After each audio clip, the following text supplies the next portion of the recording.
जो संगठन है किसान मोर्चा है, किसी भी प्रकार की इजाजत नहीं देता कि कहीं हुड़दंग किया जाए। तो मुझे लगता है कि ये जल्दी ही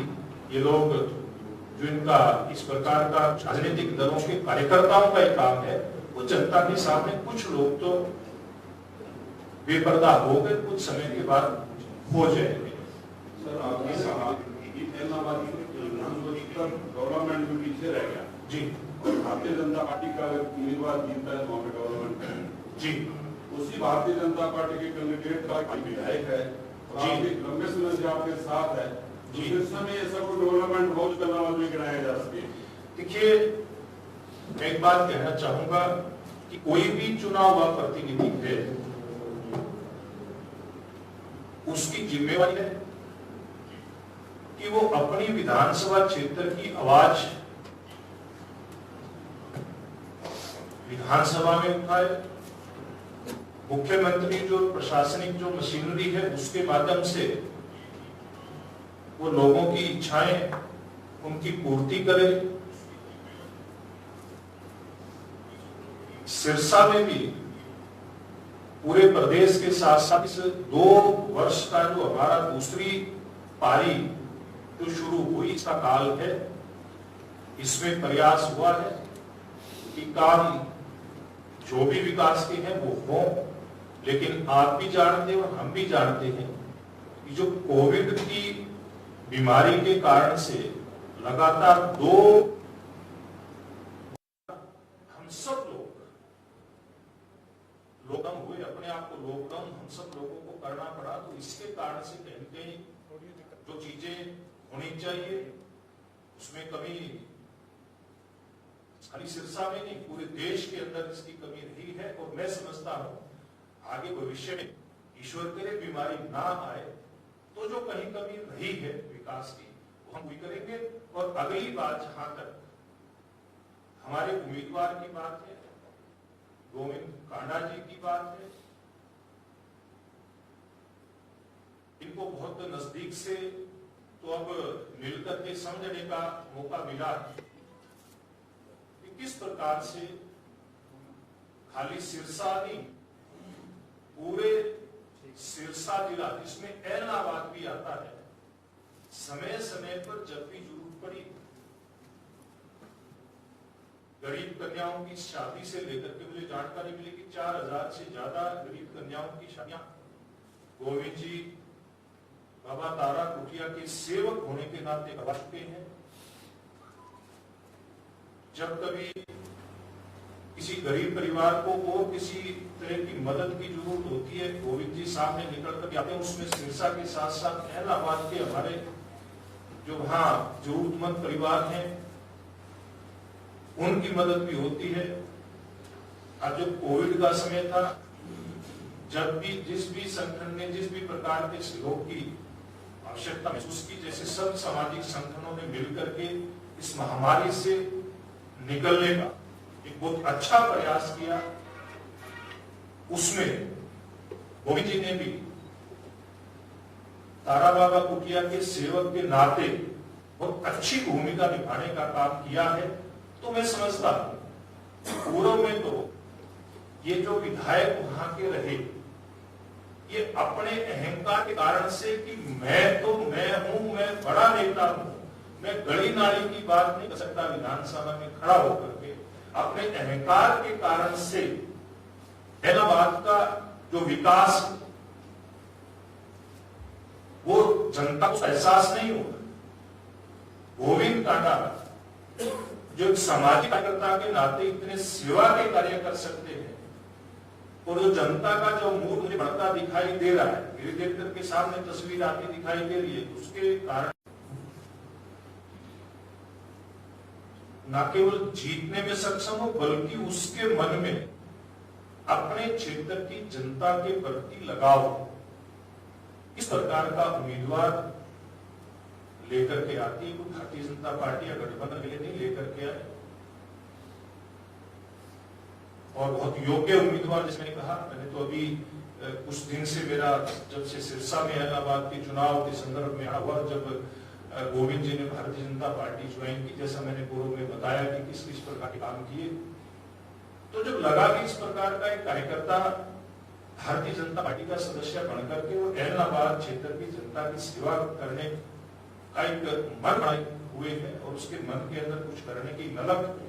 तो ऐसे उम्मीदवार को हम लोग लेकर के इस चुनाव मैदान के अंदर उतरे हैं। और मुझे लगता है कि जैसे जैसे हमारी एंट्री इस एलनाबाद विधानसभा क्षेत्र में हमारे उम्मीदवार की हो रही है, उससे इनके प्रति जो जनता का लगाव और इनका जो जनता के प्रति स्नेह वो दिखाई दे रहा है। और ये बेशक एक बीच का जो समय रहा है उसमें गोविंद जी भारतीय जनता पार्टी के सदस्य नहीं रहे हों, लेकिन इनके पिताजी स्वर्गीय मुरलीधर जी वो कभी जनसंघ के एक मजबूत नेता कार्यकर्ता सिरसा में रहे हैं, इसलिए ये कोई भारतीय जनता पार्टी के प्रति ये परिवार कोई नया नहीं। बनाना साहब, भाजपा एक कैडर पार्टी है और उस कैडर पार्टी को देखते हुए जब भी कोई उम्मीदवार का चयन होता है तो पूरी योग्यता के साथ देखा जाता है जी। लेकिन एलनाबाद उपचुनाव को लेकर हम बात करें, चाहे पिछले उपचुनाव की करें या आप करें, दोनों बारी आयातित उम्मीदवार ही मैदान में खड़ा किया गया है, जबकि इस बार 17 प्रत्याशियों उम्मीदवारों ने अपनी दावेदारी जताई थी। तो क्या ऐसा कोई सशक्त उम्मीदवार नहीं था बीजेपी के पास, या जो 2 बार चुनाव हार चुके हैं उन्हीं को ही दावेदारी योग्य समझा जाता है? देखिए, मैं एक बात कहना चाहूंगा, भारतीय जनता पार्टी अगर हम संगठन की बात करें, आपने बिल्कुल ठीक बात की, कैडर आधारित पार्टी है। साधारण सदस्यों की बात करें तो दुनिया की सबसे बड़ी पार्टी भारतीय जनता पार्टी है। हरियाणा प्रदेश की बात करें तो पिछला जो कार्यकाल था उसमें लगभग पहले 30 लाख के आसपास, और जब दूसरी बार चुनाव हुआ संगठन का, उसमें हम लोग उस सदस्यता को कंटिन्यू करते हैं और उसमें कुछ एडिशन करते हैं, तो 10 लाख के आसपास की सदस्यता का और उसमें एडिशन हुआ था। तो लगभग 40 लाख के सदस्यों के साथ भारतीय जनता पार्टी हरियाणा की सबसे बड़ी राजनीतिक पार्टी है। जहां तक चुनाव की बात है, मजबूत पार्टी और मजबूत पार्टी के कार्यकर्ता के आधार पर भारतीय जनता पार्टी चुनाव लड़ती है। और जहां तक उम्मीदवार की बात है, कोई भी राजनीतिक दल के चुनाव में जो उम्मीदवार आता है उसकी विचारधारा, उसका जनता के प्रति लगाव, जनता की समस्याओं की जानकारी और समाधान की ललक, ये सारी चीजें, और उसके बाद फिर उम्मीदवार की जीत, ये सारी बातें देख करके हम उम्मीदवार उतारते हैं। और जब चाहे विधानसभा का गठन होता है, लोकसभा का गठन होता है, उसमें फिर कैडर के आधार पर एक विचार राजनीतिक दल का उभर करके आता है और उस विचार और सिद्धांत के आधार पर हमारी सरकारें चलती हैं। फिर कोई सांसद, विधायक कोई नया बन करके आए, कोई पुराना जीत करके आए, इस बात का अर्थ छोटा पड़ जाता है और बड़े अर्थों में उस विचार को लेकर के जो पार्टी संगठन चलता है उसके आधार पर सरकारी नीतियां चलती हैं। जैसे हमारी केंद्र में सरकार आने के बाद नरेंद्र मोदी जी के नेतृत्व में, या हरियाणा में मुख्यमंत्री जी की सरकार आने के बाद विधायक बहुत सारे नहीं थे। मेरे बराबर में पूर्व मंत्री कृष्णपाल जी बैठे हैं, कृष्ण कुमार जी बैठे हैं, ये भी नए थे, लेकिन भारतीय जनता पार्टी के साथ जुड़ने के बाद जो भारतीय जनता पार्टी का विचार है, सिद्धांत है, पंडित दीनदयाल उपाध्याय का अंत्योदय का मंत्र है, उस अंत्योदय के मंत्र को लेकर के आत्ममानव दर्शन जो एक राजनीतिक दर्शन, दुनिया का सबसे श्रेष्ठ राजनीतिक दर्शन है, उसके आधार पर हमारी सरकारें काम करती है। वो जब कोरोना जैसी महामारी भी आती है तो उसी राजनीतिक इच्छा के बल पर सबको साथ लेकर के हमारा राजनीतिक नेतृत्व दुनिया की सबसे बड़ी महामारी से कुशलता के साथ अपने देश को निकालने का काम करता है। ये हमारे विचार की ताकत। कहीं कुशल कबड्डी पूरी आती है, जैसे अब पिछले जी नगर परिषद सिरसा की जो चेयरपर्सन चुनी है उस वक्त लोपा की जो चेयरपर्सन चुनी गई है और जहां बीजेपी चाहती थी कोई और चुनाए और उसके बाद धोखाधड़ी हुआ, जो भी हुआ, इवन जो आदित्य देवरा जी बैठे हैं हमारे से, इन्होंने भी बाद में कहा कि हमारे साथ छल हुआ, कपट हुआ, गलत हुआ। तो क्या अब छल कपटी के साथ? देखिए, मैं एक बात कहना चाहूंगा आपके सवाल के जवाब में कि जब दो राजनीतिक दल आमने सामने होते हैं तो सब लोग अपनी अपनी राजनीतिक ताकत का इस्तेमाल करते, इसमें कहीं कोई बुराई नहीं है। अब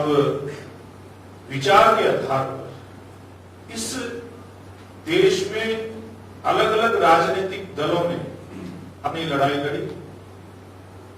1975 में कांग्रेस के खिलाफ बहुत सारे जनता पार्टी के बैनर के नीचे आए।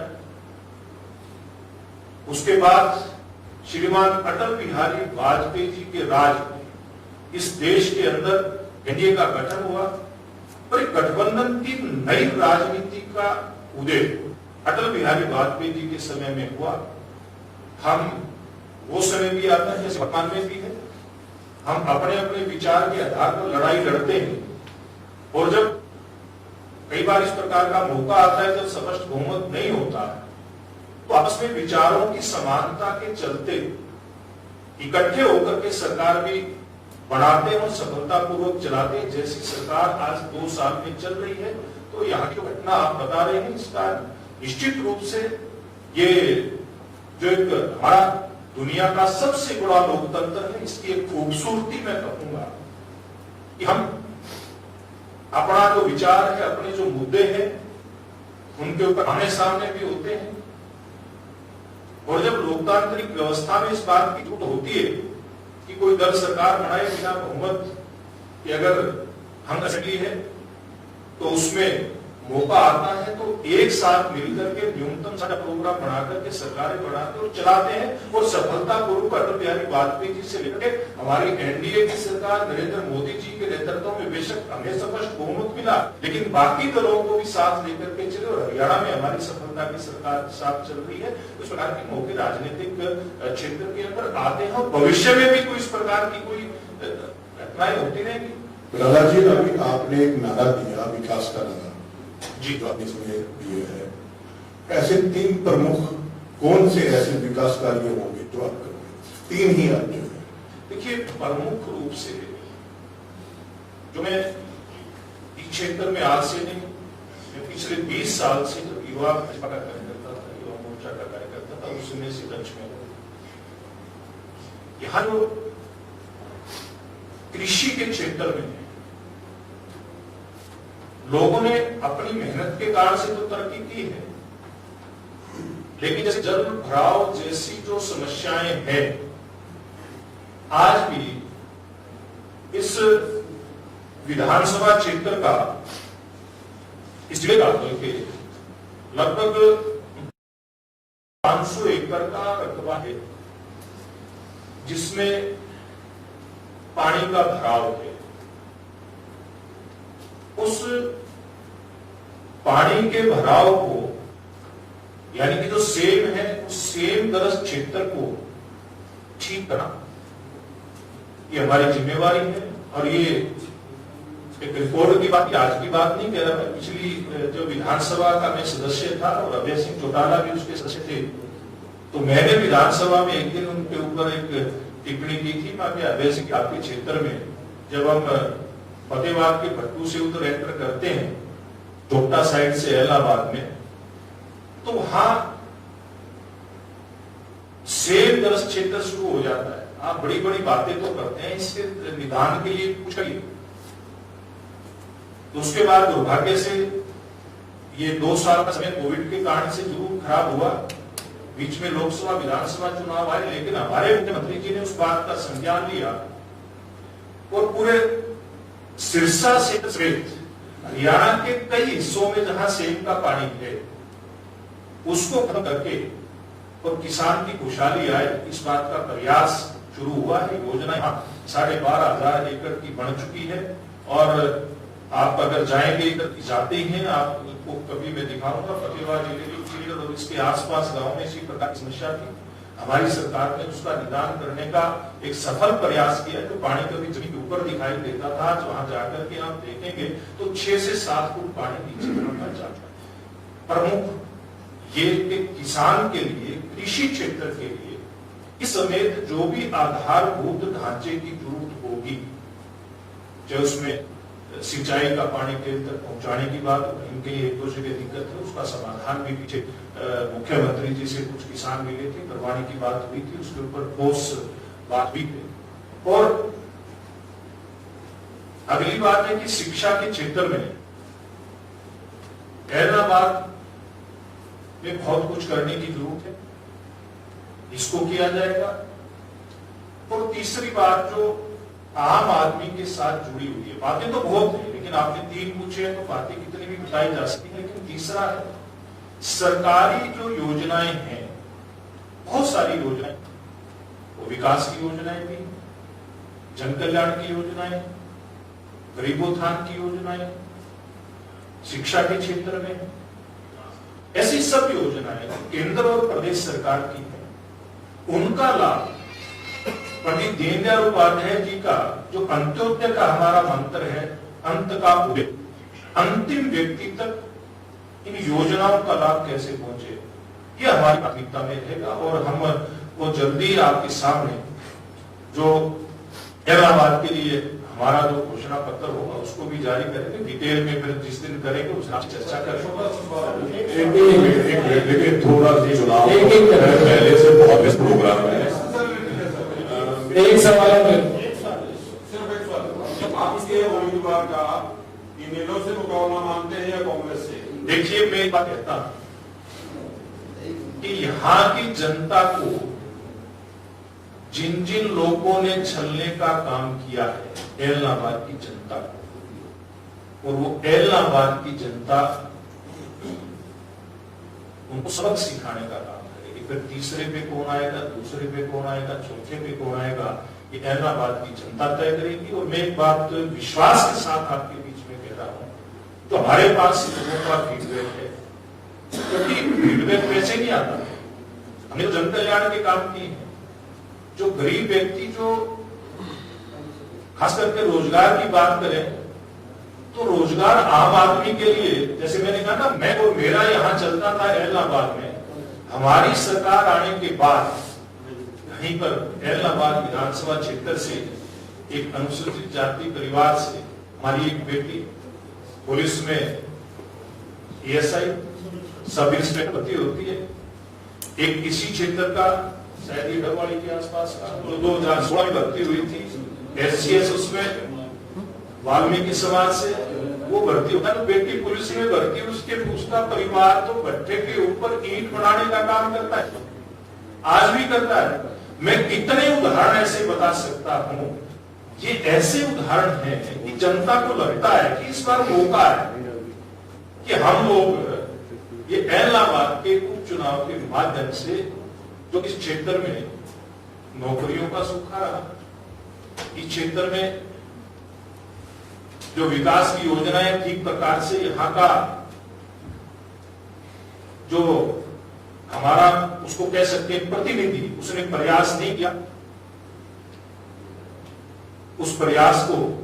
सार्थक करने के लिए उम्मीदवार यहां से चुन करके भेजने का मौका, बहुत सारी ऐसी बातें जो जनता के दिल के अंदर है। और 30 तारीख को जब चुनाव में जाएंगे तो निश्चित रूप से कमल का बटन दबा करके हमारे गठबंधन के जो प्रत्याशी हैं गोविंद कांडा, उनको जिताने का काम करें। आप सबका बहुत बहुत धन्यवाद। ऐसा एक